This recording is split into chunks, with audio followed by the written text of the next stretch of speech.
নালার বেহাল দশার কৃষি বিপন্ন। বীরপাড়ার চাপাগুড়ি গ্রামের কৃষকদের হতাশা। আলিপুরদুয়ার জেলার বীরপাড়া মাদারিহাট ব্লকের চাপাগুড়ি গ্রামের 150 পাটে কৃষকদের জীবন জীবিকা এখন হুমকির মুখে। গ্রামটি বহুদিন ধরে কৃষি নির্ভর, যেখানে অধিকাংশ মানুষ কৃষিকাজ করেই সংসার চালান। বছরের ফসলই একমাত্র আয়। সেই ফসল হয় নালার জল দিয়ে চাষ করে, কিন্তু সেই নালার উপর নির্ভরশীল কৃষি জমি এখন বিপন্ন। স্থানীয় সূত্রে জানা গেছে, কয়েক বছর আগে একটি ছোট নদী পাইলিং এর কাজ করা হলেও তা দীর্ঘস্থায়ী হয়নি। অল্প কিছুদিনের মধ্যেই সেই পাইলিং ভেঙে পড়ে এবং বর্তমানে তা একেবারে বেহাল অবস্থায় রয়েছে। এতে করে নালার পানি সরবরাহ ব্যাহত হচ্ছে, যার ফলে সেচের কাজ বন্ধ হওয়ার পথে। কৃষকেরা আশঙ্কা করছেন এই বছর হয়তো তারা চাষাবাদি করতে পারবেন না। এই প্রসঙ্গে স্থানীয় বাসিন্দা হালিমা খাতুন, কেরাত আলী, শামসুল হক, মকসুদ হক, নূর হক, বাবলু ইসলাম, মহসেন আলী, ওসমান আলী অভিযোগ করে জানান, বারবার জানিয়ে কোনো ব্যবস্থা নেওয়া হয়নি। তারা বলেন, আমাদের পঞ্চায়েত এলাকার কোনো কাজই সঠিকভাবে হচ্ছে না। এই বিষয়ে যোগাযোগ করা হলে চাপাগুড়ি 105 পাটের পঞ্চায়েত সদস্য রবিউল ইসলাম জানান, আমরা ইতিমধ্যে নালার মেরামতের প্রয়োজনীয় কাগজপত্র অফিসে পাঠিয়েছি। অতি দ্রুত কাজ শুরু হবে বলে আশা করছি। গ্রামের কৃষকেরা এখন আশায় বুক বেঁধে আছেন। এই কাজ দ্রুত শুরু হলে হয়তো তাদের কৃষিকাজ কিছুটা হলেও স্বাভাবিক। জাম্পইটা ভালো হোক, ক্ষেতের লোক আবাদ করুক, আমরা কর্ম করি খাই, গারস্থের ঘরের আমরা কর্ম করি খাই, হাজিরা করে খাই। হ্যাঁ, এই জমিতে এই জাম্পইটা যদি পানি যায় তা ক্ষেতের ঘর আবাদ করিবে, আমরা কর্ম খাই ওমার। হ্যালো, আচ্ছা এবার তোমরা আবাদ করলেন কি না? এবার এই যে পানি বিনে আবাদ হয়নি। কি কারণে পানি পাচ্ছেন না তোমরা? ওই যে বান নাই, বান নাই। তোমার নাম কি চাচি? মোর নাম আলিমিয়া খাতুন। সমস্যাটা জল এতদিন হয়ে গেল পঞ্চায়েত জিতার, আমাদের আজ পর্যন্ত কোনো জলের নিয়ে কারো কোনো টেনশন নাই।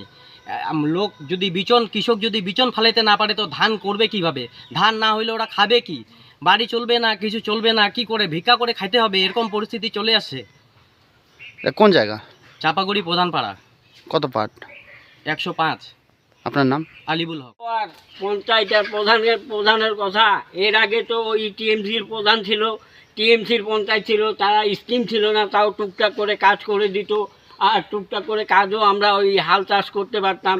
এখন দেখা যায় যে পঞ্চায়েত, যে রানিং পঞ্চায়েত যে দাঁড়াইছে, সে সিপিএমের পঞ্চায়েত, সে পরিষ্কার বলে দিচ্ছে কোনো স্কিম নাই, আমরা কাজ করতে পারবো না। আমার টাকা, এত টাকা আমার গেছে ভোট করতে আমার এত টাকা, আমি এত টাকা উঠাবো, তারপরে আমার কাজ, আমি স্কিম করবো, এটা করবো, এটা করবো। আর আমরা তো চাষের জন্য মরতেছি। আমাদের আচ্ছা, দেখা যাচ্ছে আপনাদের এই এলাকায় পানীয় জলের খুবই সমস্যা। অনেক লোকে এখনো পর্যন্ত কাজ করতে পারেনি, এটা নিয়ে কি বলবেন? কাজ করতে পারে নাই। এখন এটা নিয়ে যদি আমরা কৃষি করতে না পারি তাহলে কি করব?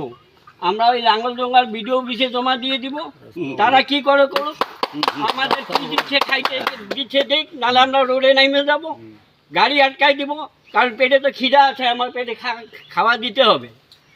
লোক বিচন ফালাই। মোটামুটি 2-3 বছর থেকে তো মানে জাম্পুর যা অবস্থা, টিএমসির পঞ্চায়েত থাকাতে জাম্পুই আমাদের তো যেভাবে হোক করে দিছিল, কিন্তু এখন সিপিএমের পঞ্চায়েত হওয়াকালই মানে আমাদের জাম্পুর যে অবস্থা, মানে জল টল কিছু আসতেছে না। পঞ্চায়েতকে জানানো হয়েছে, পঞ্চায়েত বলতেছে আমাদের যে ভোটে যে টাকা খরচা করছি ওই টাকাই আমরা পাচ্ছি না, তো আমরা জাম্পুই কীভাবে বাঁধিয়ে দিব? আর আমরা এতগুলো জমিওয়ালা আছি, সবাই আমরা কৃষির উপর নির্ভর। যদি আমরা জমি ঠিক মতো চাষবাস করতে না পারি তাহলে আমরা খাবো কি? আমাদের তো অন্য কোনো আর ইনকাম নাই, আমরা জমির উপর দিয়ে চলি। এটা কত নম্বর পাট? এটা পাস হলো। আমরা কৃষি কাজ করে খাই, এবার মনে করো আমাদের কৃষি কাজ হচ্ছে না। প্লাস এর আগে 5 বছর আগে টিএমসি পঞ্চায়েত ছিল, এমার্জেন্সি কাজ করাইতেছিল, করার পরে এখন সিপিএমের পঞ্চায়েত জিতলো। সিপিএমের পঞ্চায়েত বলতেছে আমার কোনো কাজ নাই, আমি ইলেকশনে যা টাকা খরচা করছি আমার টাকাই উঠতেছে না। এ কথা কে বলছে? এটা সিপিএমের পঞ্চায়েত। নাম? এই এলাকার পঞ্চায়েত, তবে বেশ কিছু লোকের অভিযোগ রয়েছে যে বাঁধের কাজ হচ্ছে না, তার জন্য যে কৃষি জমিগুলো রয়েছে সেগুলো চাষ করতে পারছে না, এটা নিয়ে কি বলবেন? দেখেন, এই বাঁধের যে সমস্যাটা, এটা দীর্ঘদিনের সমস্যা আমাদের এলাকায়। যখন এই বর্ষার সিজন আসে তখন ওই বাঁধটা ভেঙে যায়, ভেঙে যাওয়ার ফলে আমাদের এই এলাকার কৃষকরা জল পায় না। এটা কৃষকদের ন্যায্য দাবি।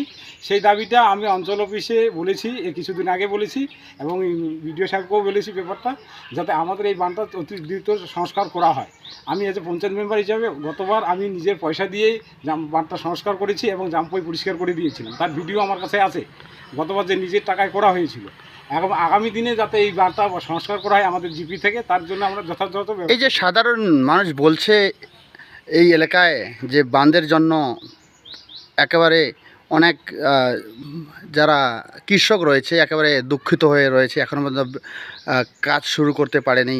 আপনি কতটা আশা রাখছেন যে তাড়াতাড়ি হবে কাজ? হ্যাঁ, দেখুন এই বিষয়ে আমি প্রধান ম্যাডামের সঙ্গে কথা বলেছি, আশা করি দ্রুততার সঙ্গে এই বাঁধটা সংস্কার করা হবে। বাঁধটা সংস্কার করলে এই এলাকার কৃষকরা উপকৃত হবে। জল ছাড়া এই এলাকার কৃষকরা কোনোদিনও আমাদের যে মেন যে জিনিসটা সেটা হচ্ছে ধান রোপণ, সেই ধান রোপণটা করতে পারবে না। অতএব প্রধান ম্যাডামকে দিয়ে যত তাড়াতাড়ি হয় আমি এই বাঁধটা সংস্কার করার চেষ্টা করি। কত নম্বর পার্ট আপনার? আমার 14/105, বর্তমানে 106।